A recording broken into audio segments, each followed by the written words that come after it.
Hey guys, welcome back to my channel. If you're new here, my name is Sanjana and this week I'm going to show you how to make Punjabi style Mooli Paratha.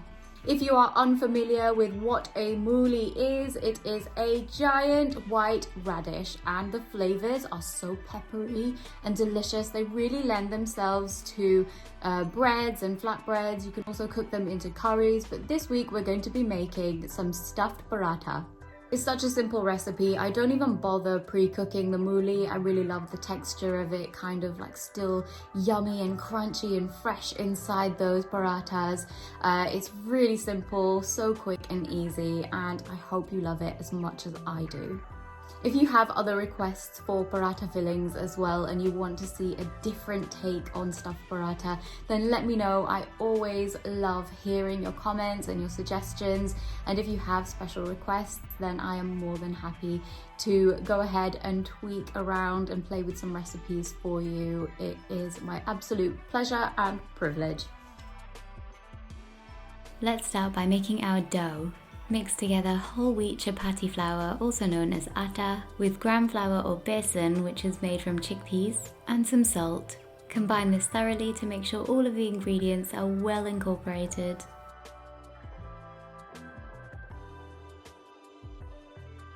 And then add in some warm water.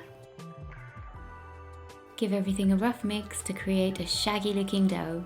Continue to knead this for 2 to 3 minutes until the dough looks smooth and elastic.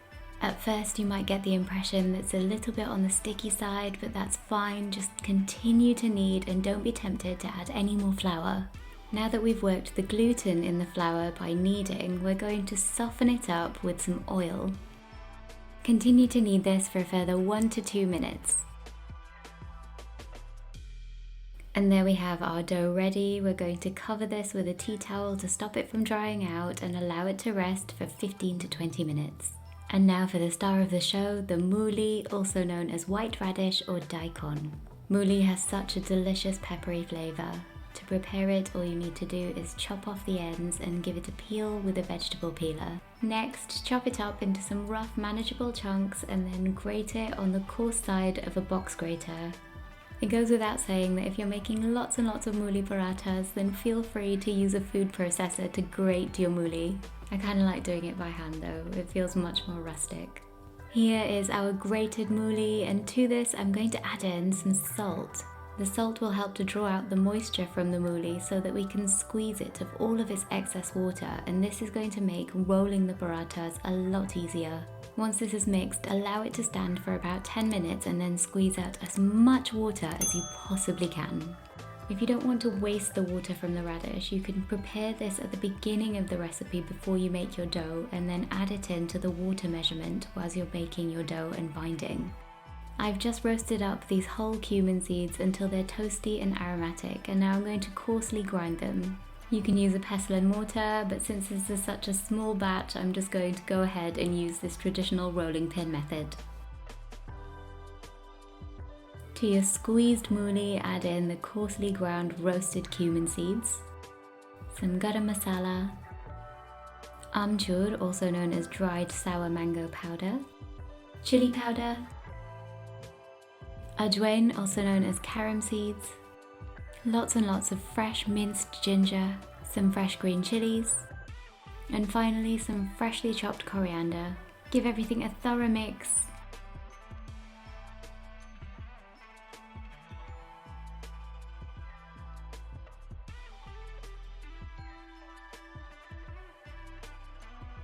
Now let's get on with making these parathas. The first thing we need to do is to divide our rested dough into portions. Make one paratha at a time and keep the rest of the dough covered with a tea towel. Roll or pat the dough out to about 6 centimeters in diameter. You can also use this technique, but make sure that the center of the dough is a bit thicker than the edges.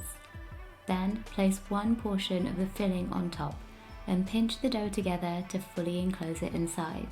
There should be no gaps or holes. I know, this is much easier said than done, but do your best. Typically, mooli paratha made with raw mooli aren't supposed to rise, so this is a very forgiving recipe. Now just give this a little dust of flour, Place the dough on a rolling board or clean work surface and gently use your middle 3 fingers palm side down to pat the dough into a thick round disc, starting from the center and working your way outwards. This is going to help distribute that filling evenly. At this point you can dust it with a bit more flour and then use a rolling pin to gently roll the mooli paratha in a circular motion between the center and the edges, but not too much over them. You can use your hands to turn it as you roll if you like. As I mentioned before, since we're using raw mooli, some of that filling is inevitably going to peek through the dough, and that is absolutely fine. Some people do like to cook their mooli before they stuff the paratha, however, I love the flavour and texture of raw mooli. As the paratha cook in the hot pan, the mooli softens up beautifully whilst retaining some of its crunch and tons of flavour. Once the paratha reaches your desired shape, thickness and size, it's ready to cook. Preheat a frying pan or tawa until it's smoking hot. Slap your paratha on and then cook it for about 20 seconds.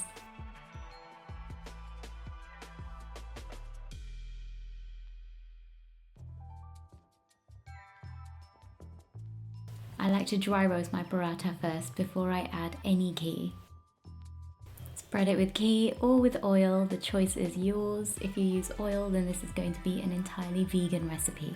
I'm using ghee today because I love delicious Punjabi style paratha, and this gives me all of those comfort food vibes.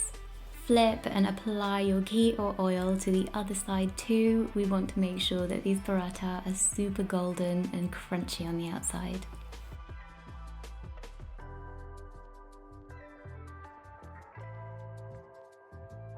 Once your paratha looks leopard spotted and charred just like this, you can take it out of the pan. Repeat this process for all of your parathas and make sure that once they come out of the pan, you either pop them in an airtight container with a piece of kitchen towel inside or wrap them in a clean tea towel. This will keep them warm. Or you could just eat them straight away, which is always the best option.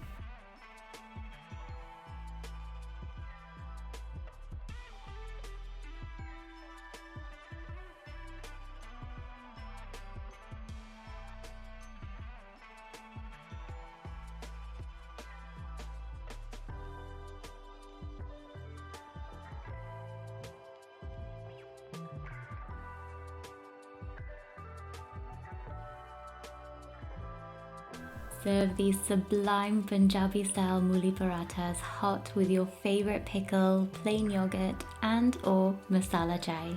Enjoy! And don't forget the extra ghee or butter.